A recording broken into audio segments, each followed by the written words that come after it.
దేవునికి నా యొక్క ఘనమైనటువంటి కృతజ్ఞతాస్తుతులు తెలియజేస్తూ కూడి వచ్చినటువంటి మీ అందరికి కూడా నా హృదయపూర్వక వందనములు. ఈరోజు కొద్ది సమయం మనము దేవుని యొక్క వాక్యాన్ని ధ్యానిద్దాము. మనకి చదవబడినటువంటి వాక్య భాగము పేతురు రాసినటువంటి మొదటి పత్రిక 4వ అధ్యాయము 7వ వచనమును మనం ఆలోచించినట్లయితే, పేతురు రాసినటువంటి మొదటి పత్రిక 4వ అధ్యాయము 7వ వచనం నుంచి మనము కొన్ని విషయాలు ధ్యానిద్దాం. అయితే అన్నిటి అంతము సమీపమైనది కనుక మీరు స్వస్థ బుద్ధి గలవారే ప్రార్థనలు చేయుటకు మెలకుగా ఉండండి. ఇక్కడ చెప్తున్నటువంటి మాట ఏంటంటే, అన్నిటి అంతము సమీపమై ఉన్నది. సాధారణంగా ఈ మాట మనం చూసినట్లయితే మీరు ఎలా ఉండాలని చెప్తున్నాడంటే, మీరు స్వస్థ బుద్ధి గలవారే ప్రార్థనలు చేయుటకు మెలకువగా ఉండాలి అనేటువంటి మాట.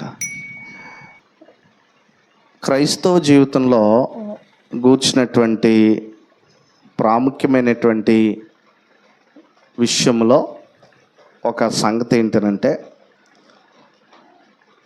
ఈ భూమి మీద మొట్టమొదటి నుంచి కూడా దేవుడు పనిచేస్తున్నాడు. అదేవిధంగా ఎవరు కూడా పనిచేస్తున్నారంటే, సాతాను కూడా ఈ భూమి మీద ఉన్నాడు. అంటే భూమి మీద దేవునికి వ్యతిరేకంగా వాడు పనిచేస్తున్నాడు మొదటి నుంచి కూడా.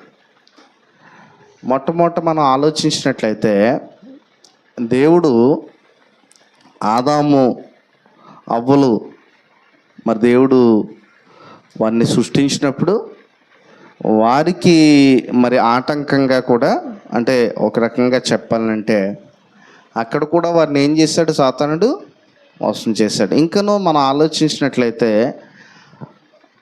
ఇంకా ముందుకెళ్ళినట్లయితే ఆదికాండం 6వ అధ్యాయం వచ్చేటప్పటికి నోవాహు దాదాపుగా దేవుడు నోవాహుకు పనప్ చెప్పాడు. అదేంటంటే, నీవు ఒక ఓడను తయారు చేయమని చెప్పాడు. అయితే దాదాపుగా ఎన్ని సంవత్సరాలు ఆయన సువార్త ప్రకటించాడు అని అంటే, ఎన్ని సంవత్సరాలు ప్రకటించాడు? 100 సంవత్సరాల పైనే ఏం చేశాడు? సువార్తను ప్రకటించాడు. అయితే ఈ 100 సంవత్సరాల పైన సువార్త ప్రకటించినప్పటికీ అక్కడ ఎంతమంది అందులో రక్షించబడ్డారంటే 8 మంది రక్షించబడ్డారు. అది కూడా వారి కుటుంబం. సో ఈ విషయాలన్నీ కనుక మనం ఆలోచించినట్లయితే ఒక సంగతి మనకు అర్థమవుతుంది. ఏంటంటే, ఈ 100 సంవత్సరాల పైనే ప్రకటించబడినప్పటికీ వారు ఎందుకు వాళ్ళలోకి రాలేదు?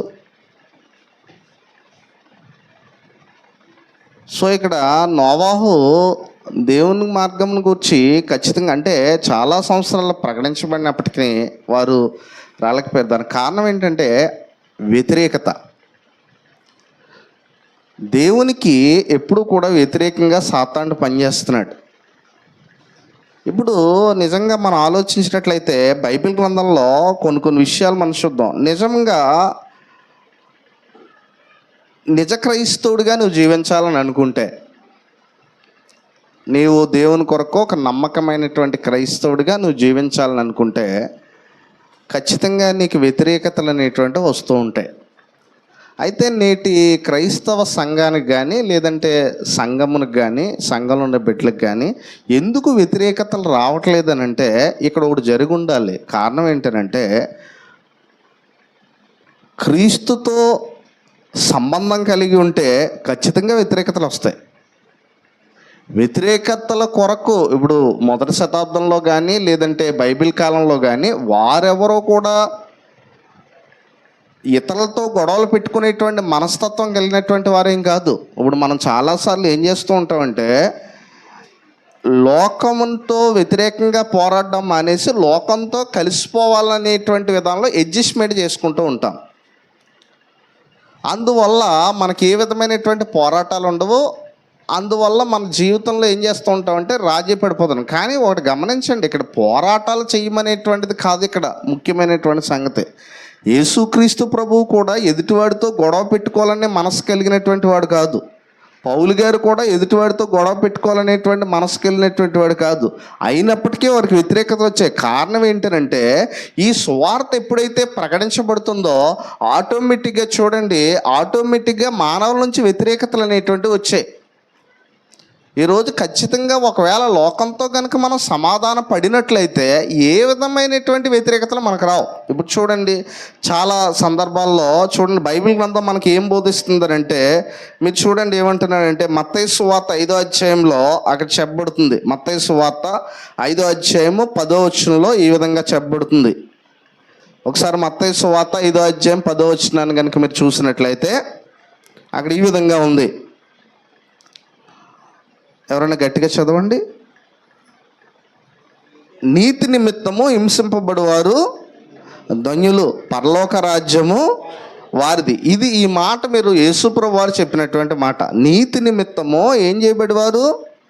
హింసింపబడువారు ధన్యులు.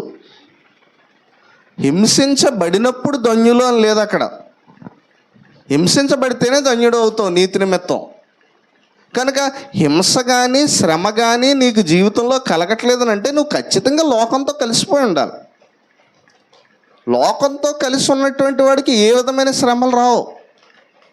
ఈ రోజున ఆనాటి సేవకులకు కానీ, లేదంటే ఆనాటి సంఘానికి కానీ, లేదంటే ఆనాటిలో ఉన్నటువంటి ప్రజలకు కానీ వ్యతిరేకతలు లేనటువంటి విధానం అయితే ఖచ్చితంగా లేదు. ఎందుకనంటే ఆనాడు వ్యతిరేకతలు అనేటువంటివి మనం ఆలోచించినట్లయితే ఆ వ్యతిరేకతలు అనేటువంటివి చాలా కూడా వచ్చాయి. ఎందుకంటే మనకు పాత నిబంధనలో మీరు చూసినట్లయితే, ఈవెన్ మీకు ఒక విషయం గమనించినట్లయితే, పాత నిబంధన కాలంలో వ్యతిరేకతలు అనేటువంటి ఎవరి నుంచి వచ్చాయి మీరు గమనించండి.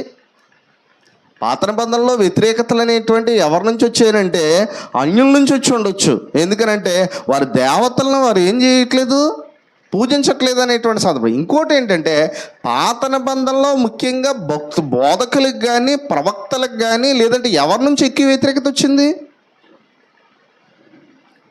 మీరు గమనించండి. ఇశ్రాయేల్ నుంచి ఎన్ని వ్యతిరేకతలను ఎదుర్కొన్నాడు మోషే. ఇప్పుడు చూడండి, మనం ఆలోచించినట్లయితే అలాగనే కొత్త నిబంధనకు వచ్చేటప్పటికి ఎన్ని వ్యతిరేకతలు అనేటువంటివి వచ్చాయి. కొత్త నిబంధనలో సువార్త బోధించేటప్పుడు ఎంతమంది వారికి వ్యతిరేకలుగా ఉన్నారు ఆ రోజుల్లో. ఎందుకంటే ఈవెన్ 1వ శతాబ్దంలో వారిని ఏం చేశారంటే చంపేయడం అనేటువంటి జరిగింది. ఎందుకు వారు చంపబడ్డానికి కూడా ఇష్టపడ్డారు? ఒకవేళ వారు లోకంతో కనుక రాజీ పడిపోయి ఉండుంటే వారు చంపబడవలసిన అవస్థ ఎందుకు వచ్చింది మీరు గమనించండి. ఆనాటి క్రైస్తవం ఈనాటి క్రైస్తవం ఎక్కడుంది అనేటువంటి ఆలోచన ఎందుకంటే ఒకటి, ఆనాటి క్రైస్తవంలో శ్రమలు వచ్చినప్పుడు ఖచ్చితంగా ఈనాటి క్రైస్తవంలో కూడా శ్రమలు వస్తాయి. ఒకవేళ రావట్లేదు అని అంటే సాతానుడు పనిచేయడం ఆపేశాడా? మీరు బైబిల్ గ్రంథంలో కొన్ని వాక్యాలను బట్టి మనం ఆలోచించినట్లయితే కొన్ని వచనాలను మనం చదివేటువంటి ప్రయత్నం చేద్దాం. చూడండి, అపోస్తల కార్యాలు 14:22 చూడండి. అపోస్తల కార్యములు 14వ అధ్యాయము 22వ వచనంలో చూడండి ఏముందో. 14వ అధ్యాయము 22వ వచనము. శిష్యుల మనస్సులను దృఢపరిచి విశ్వాసమందు నిలకడగా ఉండవలనని అనేక శ్రమలను అనుభవించి, ఏమని చెప్పాడు అక్కడ? నిజంగా పౌలు గారు అనేక శ్రమలను అనుభవించి మనం ఎక్కడికి ప్రవేశించాలి? దేవుని రాజ్యంలోనికి ప్రవేశించాలి. అనేక శ్రమలను అనుభవించి ఎక్కడికి ప్రవేశించాలని చెప్పాడు? దేవుని రాజ్యంలోకి ప్రవేశించాలని చెప్పి వారిని ఏం చేశారు? అనేక శ్రమలు అనుభవించి మనం దేవుని రాజ్యంలోకి వెళ్ళాలి అనేటువంటి సంగతి. యేసు ప్రభువు కోసం శ్రమ పడేటప్పుడు, యేసు ప్రభువు కోసం నిజంగా నువ్వు నిలబడినట్లయితే నీకు ఖచ్చితంగా శ్రమలు వస్తాయి. నీకు ఏ శ్రమ కనుక రావట్లేదంటే ఎంతకాలంగా అది నువ్వు లోకంతో కలిసిపోయి ఉండడానికి సూచనది. అది మనం గమనించాలి. శ్రమ అంటే నేను చెప్పేది ప్రతి శ్రమ కూడా కొన్ని బుద్ధిహీనమైన శ్రమలు వస్తూ ఉంటాయి. వాటి గురించి నేను మాట్లాడట్లేదు. యేసు ప్రభువు కోసం మాట్లాడినప్పుడు ఇప్పుడు చూడండి, చాలాసార్లు వ్యతిరేకతలు ఎలా వస్తాయనేటండి, ఒక బోధకులుగా మాకు ఎలాంటి వ్యతిరేకలు వస్తాయంటే ఏదైనా మీటింగ్ పెట్టాలి, కానీ ఏదన్నా చేసేటప్పుడు క్రైస్తవులు ఎలా చేస్తూ ఉంటారనంటే సగం అన్యాన్ని తీసుకొస్తారు, సగం క్రైస్తవ్యాన్ని తీసుకొస్తారు. ఇప్పుడు నిజంగా అక్కడ కనుక చెప్పకపోతే ఖచ్చితంగా ఒకవేళ వాళ్ళతో కలిసిపోయి అనుకోండి ఏ దైవ సేవకుడికి శ్రమ ఉండదు. కానీ అక్కడ ఖండించాడు అనుకోండి, ఖచ్చితంగా వ్యతిరేకత మన వాళ్ళ నుంచే వస్తుంది. ఇలాంటి ఎన్నో ఎదుర్కొన్నారు అపోస్తలులు. ఎందుకంటే ఆనాడు కూడా ఉంది. ఎందుకంటే పౌలు గారు ఎన్నుకున్నటువంటి సమస్య ఏంటంటే 1వ శతాబ్దంలో పౌలు గారు ఏమో సువార్త ప్రకటిస్తుంటే కొంతమంది క్రైస్తవులు అయ్యారు, కానీ వారు ఏమని బోధిస్తున్నారంటే సున్నతి పొందితేనే కానీ ఏమి లేదని బోధిస్తున్నారు, రక్షణ లేదని వారు బోధిస్తున్నారు. అయితే పౌలు గారు దాన్ని ఏం చేశారు, పత్రికలన్నీ ఎవరికి రాశాడు, పత్రికలన్నీ కూడా పౌలు గారు రాసింది మనకి చాలా క్రైస్తవులకు రాశాడు. ఎందుకంటే గలతీ పత్రికలో చెప్పాడు ఏమన్నాడనంటే, నేను ప్రకటించిన సువార్త కాక మరి ఒక సువార్తను మేమైన్నో పరలోకం నుండి ఒక దేవదూత ఎన్నో వచ్చి మేము ప్రకటించిన ఎలా వాడు ఏమవుతాడని చెప్పబడింది, శాపగ్రస్తుడు అవుతాడని ప్రకటించబడింది. ఇక్కడ విషయం ఏంటంటే అందరినీ ఇప్పుడు చూడండి, చాలాసార్లు మనం సువార్త ప్రకటించాలని అనుకోండి, చాలాసార్లు ఇది ఒకవేళ దైవజనులుగా మాకు ఎదురాడు కొన్ని ప్రాంతాల్లో సువార్త ప్రకటించినప్పుడు అనేకమైనటువంటి ఆటంకాలు ఉంటూ ఉంటాయి. ఈ ఆటంకాలు వచ్చినప్పుడు చాలామంది ఏమనుకుంటూ ఉంటారనంటే మనం ప్రకటించుకుందాం, వాళ్ళు చూసుకుంటారు. మనం ప్రకటించుకొని వాళ్ళు చూసుకుంటే మరి వాళ్ళకి సువార్త ఎవరు ప్రకటిస్తారు? మనం చూసుకుందాం, వాళ్ళు చూసుకుంటాం. ఎందుకంటే ఇప్పుడు చూడండి, కొన్ని ప్రాంతాల్లో సువార్త చెప్పడం అనేటువంటి సులువైనటువంటి పని కాదు, తీవ్రమైన వ్యతిరేకతలు ఉంటాయి.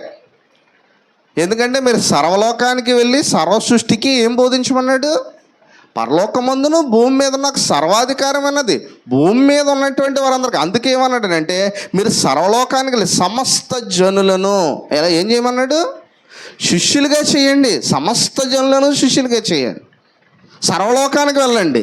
సర్వలోకానికి వెళ్ళి సర్వ సృష్టికి ఏం ప్రకటించమన్నాడు, సువార్త ప్రకటించాలి. సర్వ సృష్టికి సువార్త ప్రకటించినట్లయితే ఖచ్చితంగా ఏమొస్తుంది,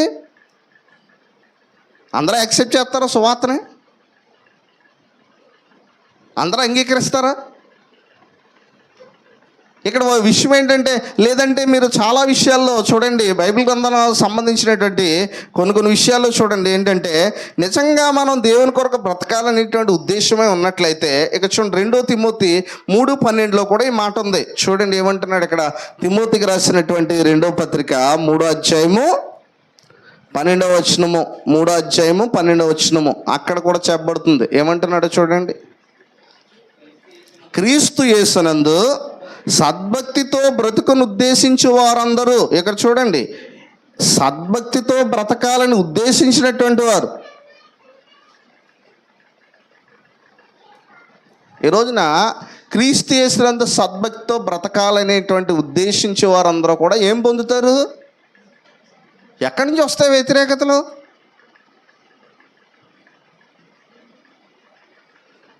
క్రైస్తవమే అందరినీ సాటిస్ఫై చేసేటువంటి మతం కాదు.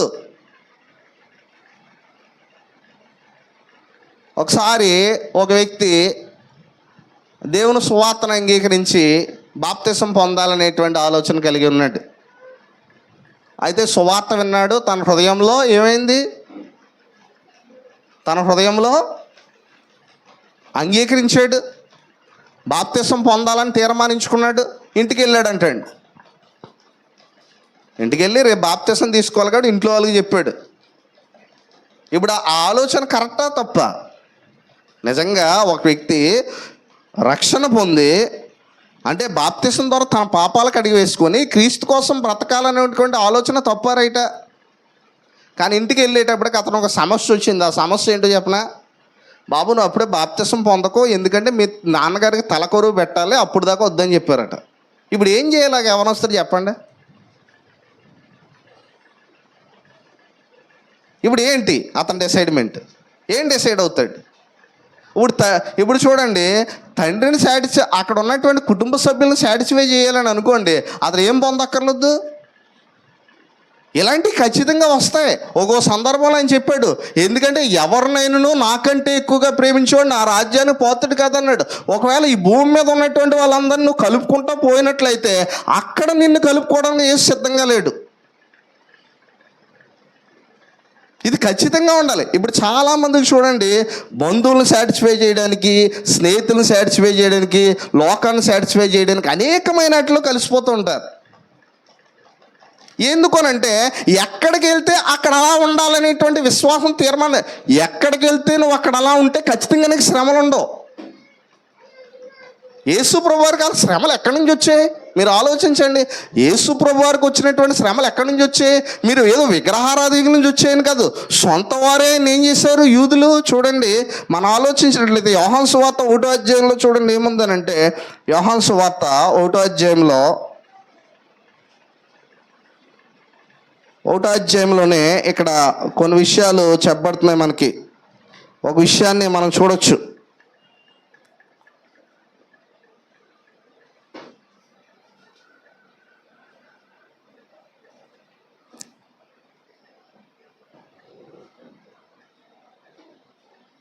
చూడండి 11వ వచనం, యోహాను సువార్త 1వ అధ్యాయం 11వ వచనం. ఆయన చూడండి 1వ అధ్యాయం 11వ వచనం, ఆయన తన స్వకీలు యొద్దకు వచ్చాను, ఆయన స్వకీలు ఆయన ఏం చేయలేదు. ఇప్పుడు ఏం చేయాలి? ఇప్పుడు యేసు ప్రభు ఏ చిత్తం కొరకు వచ్చాడు ఈ భూమి మీదకి? తండ్రి చిత్తం నెరవేర్చడానికి వచ్చాడు. స్వకీలతో గొడవ పెట్టుకోవడానికి ఆయన రాలేదు. కానీ ఆయన స్వకీలు యొద్దకు వచ్చినప్పుడు ఆయన స్వకీలు ఆయన ఏం చేయలేదు, అంగీకరించలేదు. ఎందుకు అంగీకరించలేదు వాళ్ళు?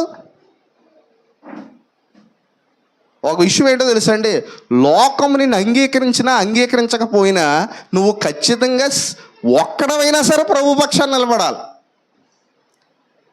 ఎందుకంటే లోకము దాని ఆశ ఏమైపోతాయి, గతించిపోతాయని చెప్పినప్పుడు ఖచ్చితంగా గతించిపోతాయి అనేటువంటి ఆలోచన నీకు ఉన్నప్పుడు ఖచ్చితంగా నువ్వేం చేయాలి అని అంటే, నేను గతించిపోతాను కాదు. ఎందుకంటే లోకముతో ఎవడైతే స్నేహం చేయకూడనో వాడు దేవునికి ఏమవుతాడు, శత్రువు అవుతాడు.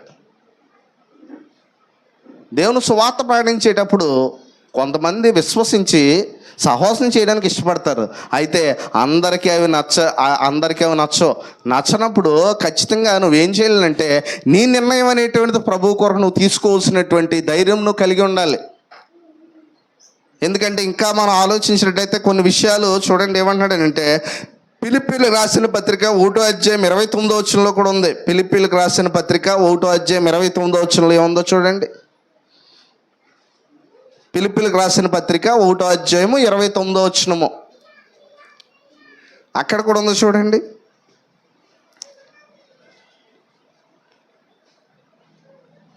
ఒకటో అధ్యాయం 29వ వచనంలో,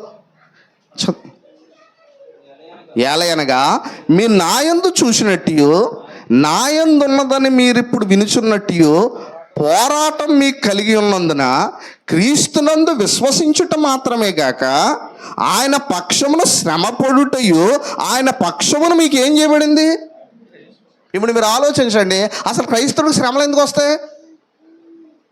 నువ్వు నిజంగా నిక్కరసైన క్రైస్తవుడు అయ్యి ఉంటే ఖచ్చితంగా శ్రమ వస్తుంది నీకు ఏ శ్రమ రాకుండా లోకాన్ని ఇటు చాలామంది చూడండి, ఆదివారం చర్చికి ఎంత కరెక్ట్గా వస్తారో సోమవారం నుంచి శనివారం వరకు కూడా లోకంతో కలిసిపోతారు. అలాంటి వాడికి ఏ శ్రమ ఉండదు.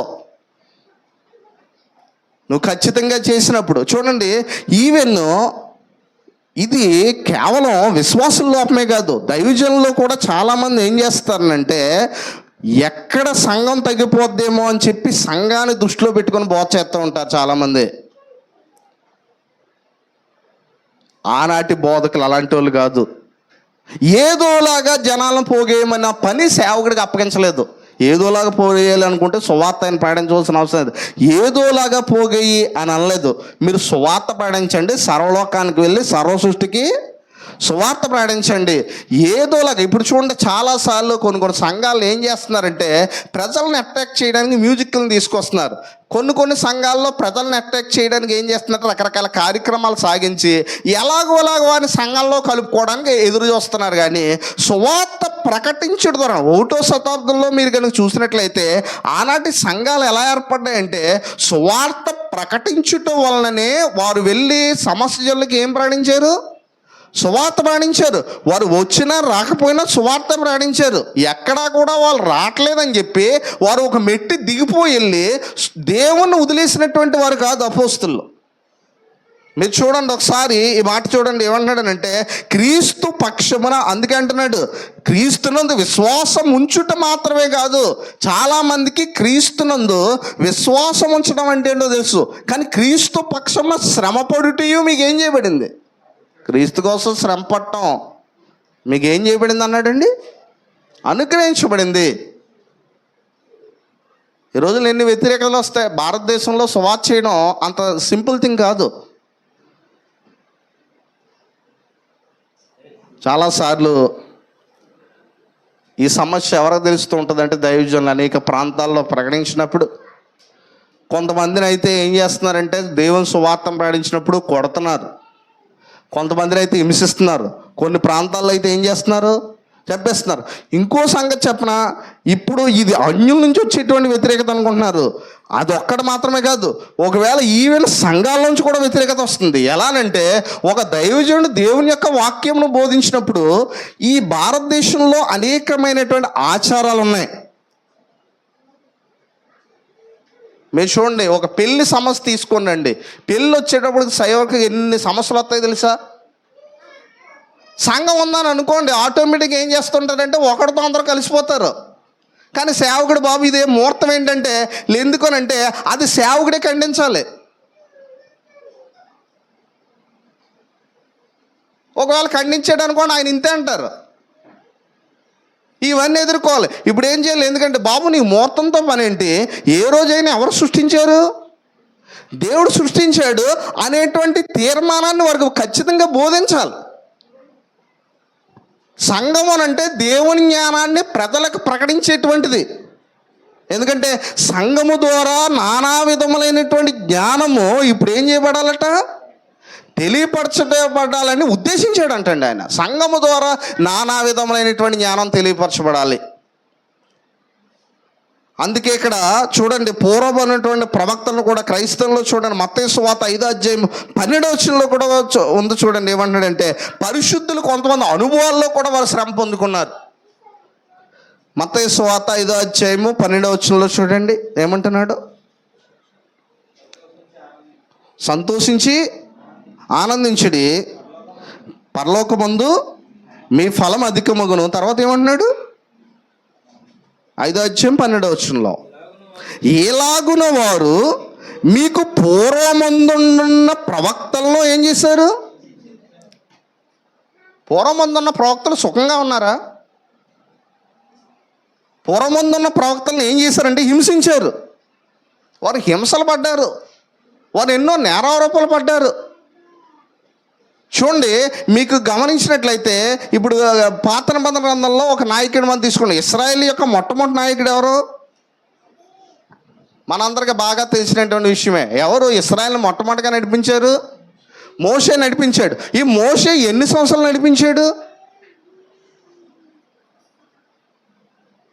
దాదాపుగా ఆ 40 సంవత్సరాలు కూడా అరణ్యంలో నడిచినటువంటి 40 సంవత్సరాల్లో కూడా ఎవరి నాయకత్వం మీద నడిచారు, మోషే నాయకత్వాన్ని నడిచారు. వారి గురించి ఏమని రాయించబడింది బైబిల్ గ్రంథంలో, ఆ 40 సంవత్సరాల్లో నాయకుడిగా ఉన్నటువంటి మోషేని మాట వారు వినలేదు.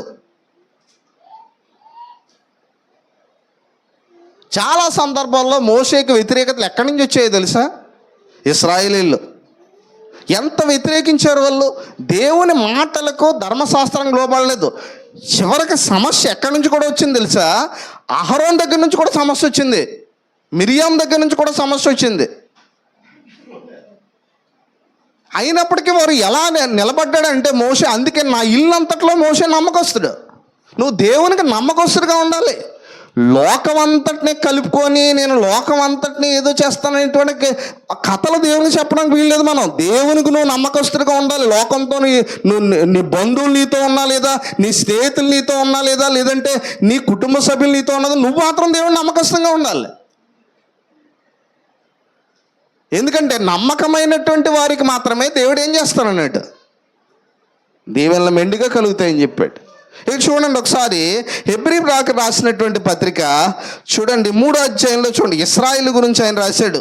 ఇశ్రాయేలు గురించి ఆయన రాసినటువంటి మాటలు 3వ అధ్యాయం 1వ వచనంలో చూడండి ఏమంటున్నాడు అంటే, ఇంకా 4వ అధ్యాయంలో మనం చూద్దాం, క్షమించండి 4వ అధ్యాయం 1 నుంచి.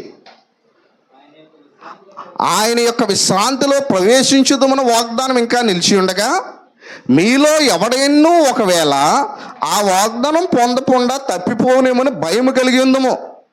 చూడండి అక్కడ ఏమంటున్నారు అంటే 2వ వచనంలో చదవండి. వారికి ప్రకటింపబడినట్లు మనకును సువార్త ఏం చేయబడింది. మీరు గమనించండి, వారికి ప్రకటించబడినట్లుగా మనకును సువార్త. ఇక్కడ మాట్లాడేది ఎవరి గురించి అంటే అన్యుల గురించి కాదు, ఇశ్రాయేల్ గురించే. వారికి ప్రకటించాడంటండి, వారికి ప్రకటించబడినట్లు మనకును ఏం ప్రకటించబడింది, సువార్త ప్రకటించబడింది. అయితే ఏమైందో చూడండి, కానీ వారు వినిన వారితో విశ్వాసం గల వారే కలిసి ఉండలేదు కనుక విన్న వాక్యం వారికి ఏమైపోయింది, విన్న వాక్యం అంతా ఏమైపోయిందంటే వాళ్ళకి. మీకు సంగతి తెలుసా, మొన్న ఒక బోధకుడు ఒక దైవజనుడు మంచి మాట చెప్పాడు. 100 సంవత్సరాలు నోవా సువార్త పాడిస్తే ఎంతమంది వచ్చారు వాళ్ళకి, ఎంతమంది వచ్చారండి? ఆయన అన్నాడు ఒకవేళ అదే పరిస్థితిలో మేము ఉంటే చిరాకు పడవచ్చు, కోపపడవచ్చు, ఆవేశపడవచ్చు ఒకవేళ మనం అనుకుంటే, కానీ 0 రిజల్ట్. కానీ నిలబడ్డాడు దేవుని కొరకు.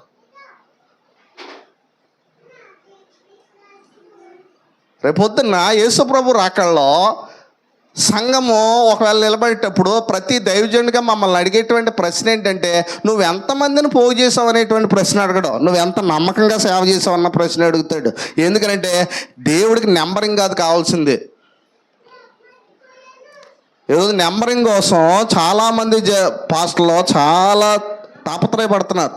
ఎందుకంటే నెంబర్ పెరిగితే ఆస్తి పెరుగుతుంది, నెంబర్ పెరిగితే డబ్బులు పెడితే, నెంబర్ పెరిగితే గౌరవాలు పెడతాయి. ఇవన్నీ కాదు, దేవుని కొరకు నువ్వు నిలబడడంలో దేవుడు చెప్పమన్నటువంటిది ప్రజలకు చెప్పేటువంటి ధైర్యం ఉండాలి. చివరికి రిజల్ట్ 0 అయినా ఆ సేవకుడు నమ్మకస్తుడైతే నమ్మకమైనటువంటి వాడిని పరలోకం తీసుకెళ్తాడు. ఎందుకనంటే మనం ఆలోచించినట్లయితే నోవా అలాంటి సేవ చేశాడు. కొత్త నిబంధనలో కనుక మనం ఆలోచించినట్లయితే, ఇంకా మనం బైబిల్ గ్రంథంలో చూసినట్లయితే యేసుక్రీస్తు ప్రభువారి కాలంలో కూడా కొన్ని సంగతుల ద్వారా మనకు ఎల్లప్పుడూ కూడా ఆయన బోధిస్తూనే ఉన్నాడు. చూడండి ఏమంటున్నాడు అంటే, అక్కడ ఒక సంగతి చూడండి. యేసుక్రీస్తు అంటే మనకి లోకంతో ఉన్నటువంటి విషయం గురించి చెప్తున్నాడు. యోహాను సువార్త 15వ అధ్యాయం 19వ వచనంలో చూడండి. 15వ అధ్యాయము 19వ వచనము అక్కడ కూడా చెప్తున్నాడు. యోహాను సువార్త 15వ అధ్యాయము 19వ వచనంలో చెప్తున్నాడు చూడండి. మీరు లోక సంబంధులైన యెడల లోకము తన వారిని ఏం చేస్తుంది, స్నేహిస్తుంది. లోక సంబంధులైతే లోకము తన వారిని ఏం చేస్తుంది, స్నేహిస్తుంది. తర్వాత ఇంకోటి అన్నాడు, అయితే మీరు ఏ సంబంధులు కాదు, లోక సంబంధులు కారు, నేను మిమ్మల్ని లోకములో నుండి ఏం చేసుకున్నాను, ఏర్పరచుకుంటేనే, అందుచేతనే లోకం మిమ్మల్ని ఏం చేస్తుంది, లోకం ఎందుకు ద్వేషిస్తుంది, నేను మిమ్మల్ని ఏర్పరచుకున్నాను కాబట్టి. నా విధానాలు ఖచ్చితంగా ఎవరికి నచ్చు, లోకస్తులకి. ఇప్పుడు మనం లోకంలో ఉన్నామా వేరే చోట ఉన్నామా, లోకంలోనే ఉన్నాం. ఖచ్చితంగా లోకం మనల్ని ఏం చేస్తుంది. అందుకే పౌలు గారు అంటారు, లోకమునకు మేము మురుగ్గాను పెంటగాను కనబడుతున్నాం. నువ్వు నిజంగా యేసు ప్రభు కోసం గమనించండి, యేసు ప్రభు కోసం మేము బ్రతకాలనంటే ఖచ్చితంగా లోకంలో మిమ్మల్ని యేసు ప్రభుని ఇష్టపడేవారు ఉంటారు. లేదంటే యేసు ప్రభువు నువ్వు ఇష్టపడినందుకు ఖచ్చితంగా వారు నిన్ను ఖచ్చితంగా ఏం చేయొచ్చు, దేశించవచ్చు. ఎందుకంటే నువ్వు నమ్మకస్తుడిగా ఉన్నట్టు. ఇప్పుడు లోకంలోకి వెళ్తావు, ఎక్కడో ఒక చోటకి వెళ్తావు, వెళ్ళినప్పుడు నువ్వు కొన్ని కొన్ని విషయాల్లో అక్కడ ఇష్టపూర్వకమైన చేయకూడనటువంటి కొన్ని ఉంటూ ఉంటాయి. కానీ నువ్వు అక్కడ చేసేసావు అనుకో, ఖచ్చితంగా లోకం నిన్నేం పెద్ద దేశించదు. ఒకవేళ చేయలేదనుకో, లోకం ఖచ్చితంగా ఏం చేస్తుంది? ద్వేషిస్తుంది. కనుక ఆ ద్వేషాన్ని తట్టుకోవడం ఇష్టం లేక ఆటోమేటిక్గా, అందుకే బైబిల్ గ్రంథంలో ఒకవేళ మనల్ని మనుషులు కొనియాడారు అని అనుకోండి, ఒకవేళ ఈ లోకంలోకి వెళ్ళినప్పుడు లోక సంబంధమైనటువంటి ఆచరణ చూడండి, అక్కడ ఏమంటున్నాడంటే లోక సువార్త 6వ అధ్యాయము 26వ వచనంలో అంటున్నాడు. అక్కడ అంటున్నాడు చూడండి ఏమంటున్నాడో. లోక సువార్త 6వ అధ్యాయం 26వ వచనంలో చూడండి. మనుషులందరూ మిమ్మును కొనియాడినప్పుడు మీకు ఏమన్నాడు? మనుషులందరూ మిమ్మల్ని కొనియాడుతున్నారు అనుకోండి, మీకు ఏమన్నాడు? మనకేంటంటే వాళ్ళు కొనియాడకపోతే మనకు శ్రమ కింద ఉంటుంది, అంతేనా? వాళ్ళందరూ కొనియాడాలి మనల్ని, వాళ్ళందరూ మనల్ని కొనియాడలేదని అనుకోండి మన శ్రమ. కానీ మనుషులందరూ మిమ్మల్ని కొనియాడుతున్నారని అంటే మీకు ఖచ్చితంగా మీకు శ్రమ. ఎందుకంటే వాళ్ళు ఎందుకు కొనియాడతారంటే వాళ్ళతో మీరు కలిసిపోతేనే కొనియాడతారు. వాళ్ళు కలిసిపోతే కొనియాడతారా? చాలాసార్లు మనం ఆలోచించినట్లయితే దేవుని ప్రజలు ఎందుకంటే వ్యతిరేకతలు అనేటువంటివి ఎక్కడి నుంచి అయినా రావచ్చు. ఈ లోకంతో మనం రాజీ పడిపోవడానికి వీల్లేదు ఏ విషయాన్ని కూడా. కనుక ఇక్కడ చెప్తున్నాను ఏమంటే, మనుషులందరూ మిమ్మల్ని కొనియాడినప్పుడు మీకు శ్రమ. వారి పితరులు అబద్ధ ప్రవక్తలకు అదే విధంగా చేశారు. ఎందుకంటే అబద్ధ ప్రవక్తలు అనేటువంటి వారు ఏం చేస్తారంటే మనుషులు కొనియాడేలాగా సేవ చేశారు. వాళ్ళు ఎలా చేస్తే మనుషులు కొనియాడతారు? సేవకులుగా కొన్ని ప్రశ్నలు కొంతమంది తోటి దైవజనుల మీద చర్చించుకుంటున్నప్పుడు వాళ్ళు కొన్ని ప్లాన్లు అమలు చేస్తూ ఉంటారు. ఎలాంటి ప్లాన్లు అంటే, సంఘం జనం పెరగాలంటే ఏం చేయాలి? జనం పెరగాలంటే ఒకటే, సువార్త పాటించాలి, ఆ సువార్త అంగీకరించి ప్రజలు రావాలి. అంతేగాని జనాలు రావడానికి సువార్త మార్చేటువంటి అధికారం ఎవరికి లేదు. ఒకవేళ జనం రాలేదనుకోండి, నీకు వచ్చే నష్టం ఏంటి? నువ్వు యథార్థంగా పనిచేస్తున్నప్పుడు.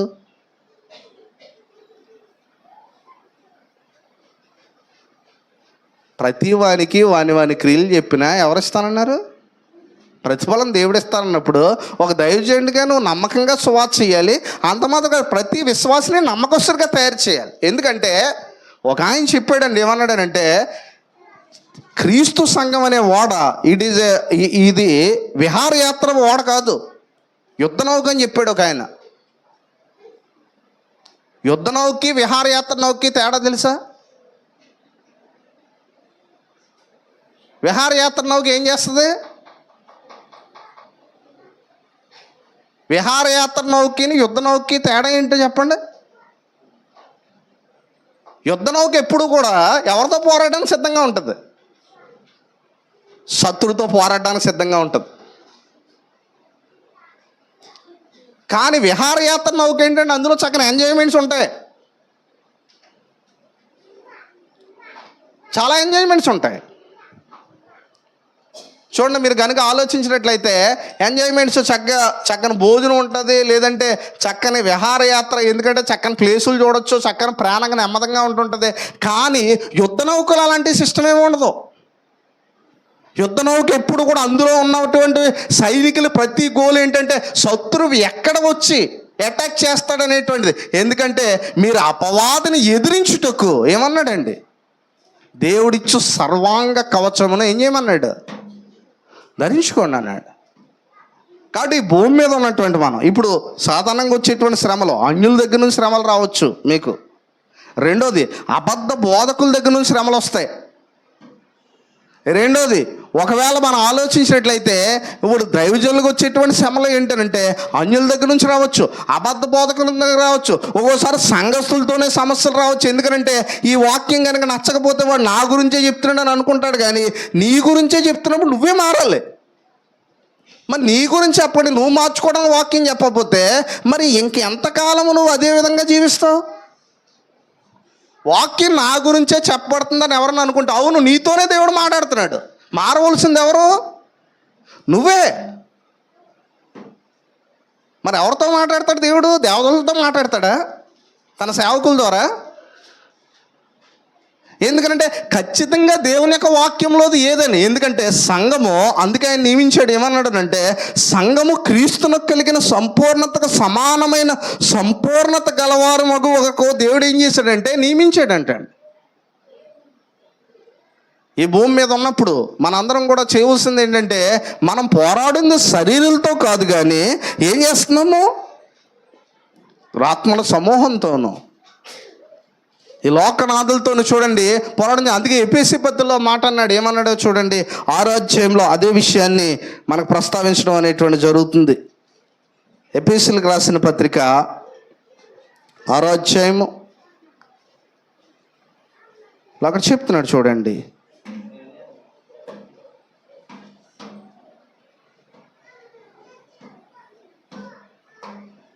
చూడండి అక్కడ చెప్తున్నాడు, 12వ వచనం చదవండి అమ్మ. అదే రైట్. ఎలాగనగా మనం పోరాడినది ఎవరితో కాదు, శరీరాలతో కాదు, కానీ ప్రధానులతోనూ అధికారులతోనూ ప్రస్తుత అంధకార సంబంధములకు లోకనాథులతోనూ ఆకాశ మండలమందున్న దురాత్మల సమూహంతోనూ ఏం చేస్తున్నాం, పోరాడుతున్నాము. అందుచేతను మీరు ఆపద్దినమందు వారిని ఎదిరించుటకును సమస్తము నెరవేర్చిన వారే నిలవబొట్టుకును శక్తిమంతులగునట్లు దేవుడిచ్చు సర్వాంగ కవచమును ఏం చేయాలి, ధరించుకోవాలి. సర్వాంగ కవచం. ఎందుకంటే యుద్ధానికి సిద్ధపడేటువంటి వాడు క్రైస్తవుడు. సాతానుతో యుద్ధం చేయవలసిన వాళ్ళు ఎవరో ఈ లోకంలో? ఎవరితో యుద్ధం చేయాలి? మనం యుద్ధం చేయాలా? ఎవరితో యుద్ధం చేయాలి ఈ లోకంలో? మనం సాతానుతో యుద్ధం చేయాలి. సాతానుడు ఎలా వస్తాడు? ఏ రూపంలో రావచ్చు. చాలా సందర్భాల్లో చాలామంది, మీరు ఇప్పుడంటే క్రైస్తవము అంత సులువుగా ఉంది, కానీ ఒకప్పుడు అలాంటిది కాదు.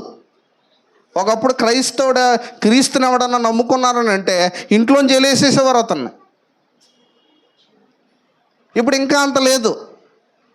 కొన్ని ప్రాంతాల్లో ఉంది. వారు కట్టు బట్టలతో సైతము వారు రోడ్డు మీద ఏది దొరికితే తింటూ క్రైస్తవులైనటువంటి వారు ఉన్నారు. ఎందుకు? వాళ్ళు తన నామాన్ని, అందుకన్నాడు, నా నామం నిమిత్తము జల్లు మిమ్మల్ని నిందించి హింసించి చెడ్డ మాటలెల్లా పలికినప్పుడు మీరేమన్నాడు, ధన్యులు అన్నారు. ఈ భూమి మీద ఉన్నటువంటిది, ఈ భూమి మీద అందుకే ఈ భూమి మీద మనం ఉన్నటువంటిది ఎందుకనంటే సాతానుతో యుద్ధం చేయడానికి. ఎందుకంటే యేసు ప్రభు చూడండి, యేసు ప్రభు అడుగడుగున మొట్టమొదటి లోకానికి వచ్చినప్పుడు ఆయనకు వచ్చినటువంటి శ్రమ, హేరోదు ఏం చేయాలనుకున్నాడు? ఆయన్ని చంపేయాలని అనుకున్నాడు. అక్కడ నుంచి ప్రభు విడిపించబడ్డాడు. అంత మాత్రమే కాదు, ఆయన మొట్టమొదటి యూదుల దగ్గరకు వచ్చినప్పుడు అనేక మంది అంగీకరించారు, కానీ యూదులు ఏం చేశారు? ఒక విషయం ఏంటంటే ఈ రోజున కూడా చూడండి, మెయిన్ క్రైస్తవుల్ని ఈ రోజున లోకం అపార్థం చేసుకుంటుంది. యేసు ప్రభు వచ్చి నేను రక్షకుడిని అంటే, ఇదిగో నేను రక్షకుడిని, నేను మిమ్మల్ని రక్షించడానికి వచ్చాను యేసు ప్రభు చెప్తే వాళ్ళందరూ వెంటనే అవునండి నిజమే ఆయన అంగీకరించేశారా? అబ్రహాము నా దినం చూసి ఎంతగానో ఏం చేశాడని ఉంది బైబిల్లో, సంతోషించడానికనే. వాళ్ళందరూ నీకు ఇంకా 50 సంవత్సరాలు లేవే అని చెప్పి అందరూ రాళ్ళు ఇచ్చి కొట్టడానికి ఏం చేశారు? అసలు ప్రభు సమస్య సృష్టించలేదు, కానీ ప్రభు ఖచ్చితంగా ఏమొచ్చాయి? ఒకటి గమనించండి, మీరు సమస్యలు చాలామందికి శ్రమలు రావడానికి కారణం ఏం చెప్తారంటే, నేను నలుగురితో కలిసిపోతానని, అందుకే నాకు శ్రమ. నలుగురితో కలిసిపోతే ఏ శ్రమ రాదు. యేసు ప్రభు కూడా నలుగురితో కలిసిపోయింటే ఏ శ్రమ రాదు. నేను నలుగురితో కలిసిపోతానని, అందరితో కలిసిపోతానని అంటే అందరితో కలిసిపోయేవాడు క్రైస్తవుడు కాదు. అందరినీ క్రైస్తవంలోకి తీసుకురావాలి. వాళ్ళు కూడా అపార్థం చేసుకున్నారు. ఏంటంటే వాళ్ళు అపార్థం చేసుకున్నటువంటిది ఏంటంటే, నీకు ఇంకా 50 సంవత్సరాలు లేవే, నువ్వు అబ్రహాముని చూసావా, అబ్రహాము నీ దినాన్ని చూసాడా అని చెప్పి రాళ్ళతో కొట్టడానికి ప్రయత్నం చేశారు ఆయన. వీళ్ళు ఎవరో తెలుసా? ఏదో విగ్రహారాధికులు కాదు, సొంత యూదులే. కనుక ఇన్ని శ్రమలు వస్తాయి, ఇన్ని సమస్యలు వస్తాయి. ఇవన్నిటిని యేసుప్రభు అంత మాత్రమే కదా, మళ్ళా వచ్చినట్లయితే ఒక విషయం గమనించండి. యేసుప్రభు శిష్యులకే కొంతకాలం వరకు ఆయన చిత్తం అర్థం కాలేదు. యేసుప్రభు శిష్యులు మీరు కనుక చూసినట్లయితే మీరు చూడండి, ఆయనతో పాటు చాలా కాలం ప్రభుతో కొనసాగారు.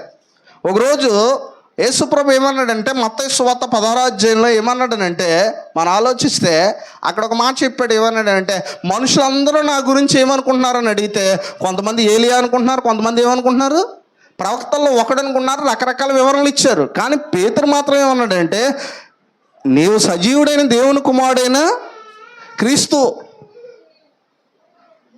నువ్వు సజీవుడైన దేవుని కుమారుడైన క్రీస్తు అని అంటే, సీమోను బరయోను నీవు ధన్యుడు, పరలోకమందున నా తండ్రి బయలుపరిస్తేనే కానీ ఈ సంగతులు నీకెవరు బయలుపరచరు అని చెప్పాడా లేదండి?